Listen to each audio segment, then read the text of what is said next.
Today, we're doing a deep dive.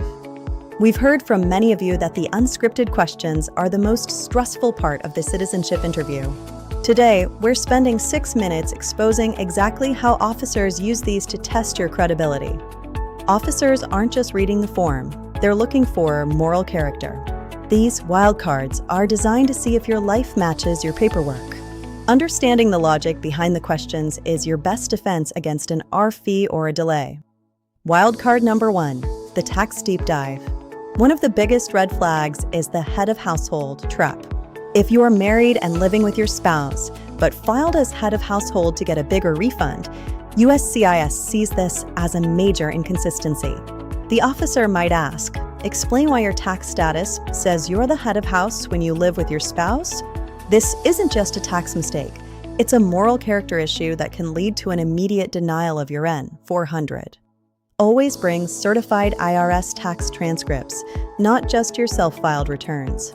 Transcripts prove that the IRS has processed and accepted your records. The officer wants to see that you've paid what you owe and that your marital status is consistent across all government agencies. If you owe back taxes, bring a signed payment agreement. Proactive transparency is how you avoid a request for evidence. Wildcard number 1, travel updates. The N-400 only asks for travel up to the day you file, but the officer will ask about travel after you filed. The 24-hour rule is critical. If you went to Canada or Mexico for just one night, you must disclose it. If you've spent more than 6 months outside the U.S. since filing, be prepared to explain how you maintained your continuous residence. One missing trip is enough to trigger a material misrepresentation flag. Officers cross-reference your passport stamps with the dates you provide. If they find a trip you didn't mention, they might stop and ask, "Why isn't this trip in your record?" This is a logic test. They want to see if you are being truthful and if your memory is consistent. Keeping a meticulous travel log from the moment you file until your interview date is the only way to ensure 100% accuracy and avoid red flag suspicion. The third wildcard, the definition trap.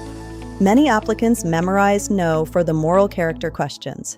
To test if you actually understand the form, an officer might ask, "What does it mean to be a habitual drunkard?" Or, "Do you know what procurement means in this context?"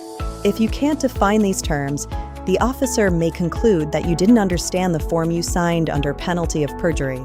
This comprehension test is a common way to uncover fraud or lack of eligibility. Terms like totalitarian party, genocide, or persecution have very specific legal meanings. Review the ImmigraFlow guide for these definitions so you can define them in your own words. The goal isn't to be a lawyer, but to show you are an informed applicant who understands the solemn oath you are about to take. Your confidence in defining these red flag terms is a strong indicator of your readiness for citizenship. For real-time status checks, predictive timelines, and RFE alerts tailored to your specific case, use the ImmigraFlow AI assistant. It's designed to give you peace of mind throughout your immigration journey. Think clearly. File smart. Join us again next Wednesday for our next topic of the week, brought to you by ImmigraFlow.